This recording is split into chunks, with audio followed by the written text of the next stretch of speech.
Hey guys, Jason here, bringing you another Duel Masters deck profile. Today we're going to be looking at a mono water liquid people deck. I've always felt that water was by far the best civ in Duel Masters, and it's probably the only one that you can make a good mono civ deck around. So without further ado, let's jump straight into it. To start things off, we have 4 copies of Crystal Spinslicer, the big bad boss of the deck. 6 mana, 8k evolution. He cannot be blocked, and he swings for 2 shields.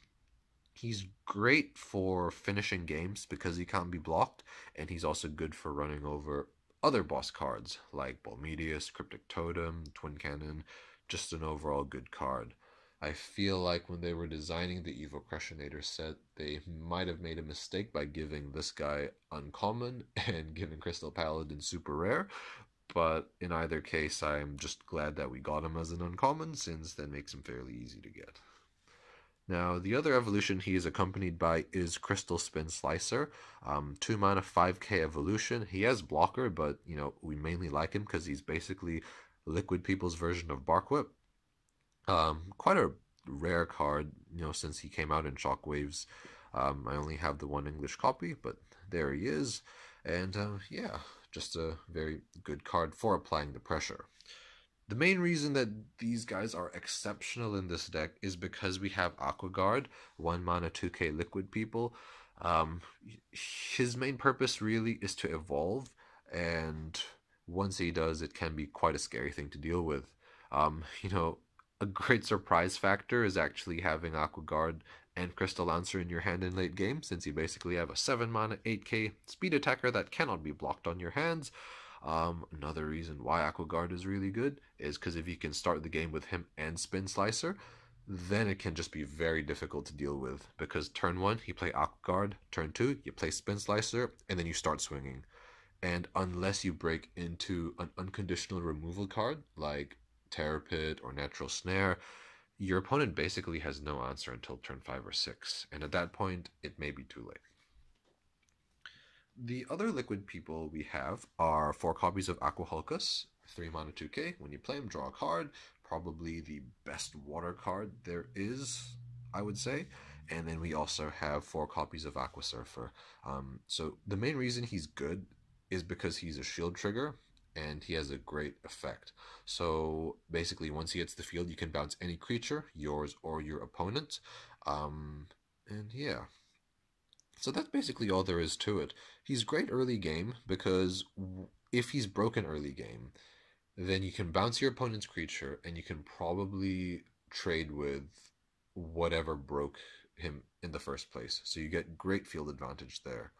Or if he's broken late game, then because he is his removal effect is unconditional, then he can be a bit of a lifesaver. So yeah, he's a very good card. We play max copies of everything, so consistency isn't really an issue here. And in either case, if we end up charging too many of our evolutions early game, we do have cards to get them back.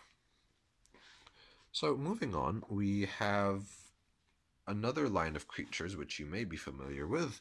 We've got 3 Illusionary Merfolk, we've got 3 Emeral, and we've got 4 Corile. So this is what I like to refer to as the Merfolk engine. Emeral allows you to manipulate your shields once he hits the field. You can switch a card from your hand with one in your shields. That's how we put Aqua Surfer in our shields to begin with. Corile lets you bounce a creature to the top of your opponent's deck, which can be very annoying, and Merfolk allows you to draw 3 cards once he hits the field, and you have one of these guys out. These guys are not as integral to the deck's strategy as, say, the liquid people are, but they are useful to have around and to just play throughout the course of the game.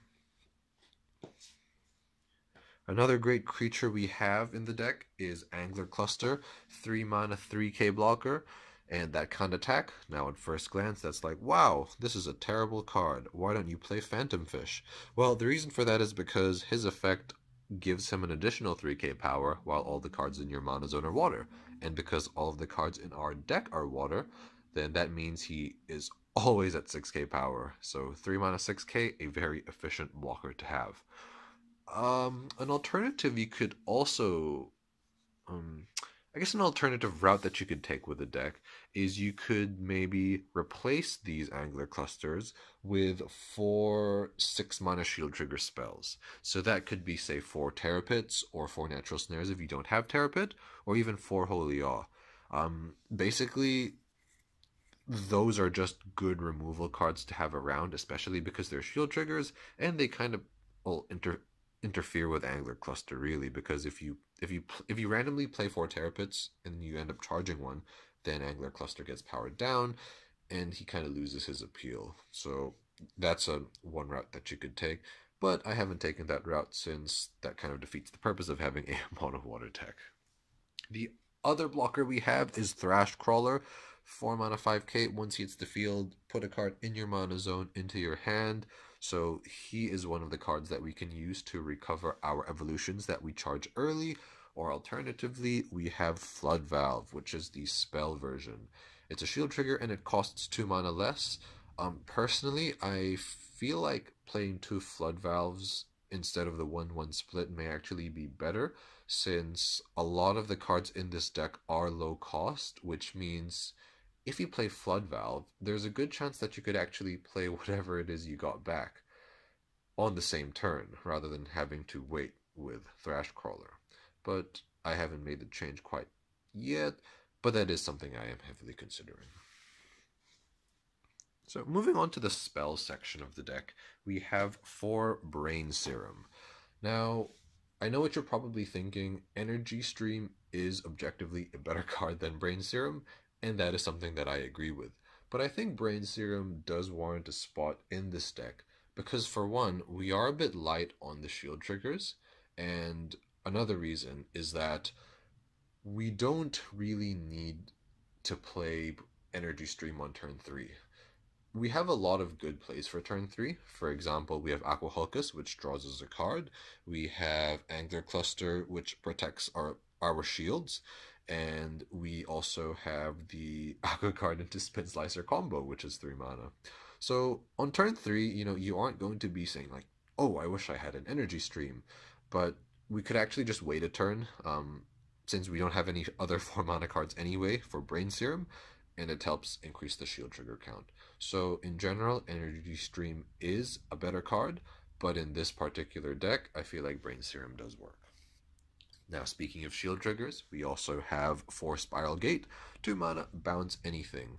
Yeah, I think Spiral Gate is a very underrated card. I think that it is very flexible in its use when it comes to reusing your come into play effects, and it can also be used as great removal for boss monsters, especially at a cost of 2 mana. That's just too good to pass up, especially in this kind of a deck. Now, the last cards in the deck that we are looking at are Teleportation. So that's a 5 mana spell. Choose 2 creatures in the battle zone and return them to their owner's hands. So like Spiral Gate, like Aqua Surfer, this works on both players, and it is just a very, very cool card to have. It can be very clutch in certain situations, like if you're facing an onslaught of creatures, you can just remove 2 of them from the field. It's actually better than it sounds. Or you can remove some blockers to finish off the game. What have you. Teleportation is a great card to use in this deck, which doesn't have any alternative forms of removal. Now, that pretty much rounds out the deck. If you have any questions, feel free to let me know. But before I finish things off, I do want to talk about some alternative cards that we are either considering or that we at one point did have in the deck. Crystal Paladin, we used to run 2 copies of, 4 mana 5k evolution. When he hits the field, bounce all blockers. I don't think he works that great in this deck because we have a good number of blockers. We got the 4 Angler Clusters, the Aqua Guards, and even Spinslicer if you count him. And so yeah, I just felt Crystal Spinslicer was a much better card to have around. I also played Crystal Jouster at one point, but he's just not a very good card, as cool as he is. We also played a couple of Chargers in the past, Riptide Charger and Abduction Charger, but I found that they were very inefficient cards, and in a deck that is centered around efficiency, they just didn't work, so I cut them completely. Now, the last card I actually currently am considering, is a very interesting card, and that is Transmogrify. So it's a 3-mana spell, shield trigger as well. You may destroy a creature, and if you do, its owner reveals cards from the top of his deck until he reveals a non-evolution creature and puts everything else into the graveyard and puts that non-evolution creature into the battle zone. So I feel like conventionally this card is used to trade up. So for example, in a, I guess, combo type of a deck, you could like trade a Bloody Skeeto or a Bronze Arm and then hope to unravel, say, a Twin Cannon or a Bolmedius early game. But in this deck, it could actually be used defensively, because if you think about it, water doesn't have any permanent removal cards. It's all about the bounce, really, like, returning to your opponent's hand, or in Corile's case, to the top of their deck. Because Transmogrify involves you destroying a creature, in that sense the removal is permanent, and you can actually use this to, say, remove a more powerful creature and hope to unravel something weaker, because on average, decks play more weak creatures than they do strong creatures. So maybe you could play like 4 copies of this as a fake Terror Pit, but I haven't quite tested with it yet. I think it is a cool idea to toy around with, though. So that brings us to the end of the video. Thank you for watching. I think that this is a really great deck to make. It's a lot of fun, and you can make a lot of creative plays with it. It's also not very expensive to make, because all of the cards, well, most of the cards are quite old and they're not too difficult to get. The only problem is Crystal Spinslicer, who makes the deck a lot better, but what you could do is you could maybe replace him with Crystal Paladin or some more consistency cards, and yeah, the deck would still work just fine. But again, thanks for watching, and I'll see you later.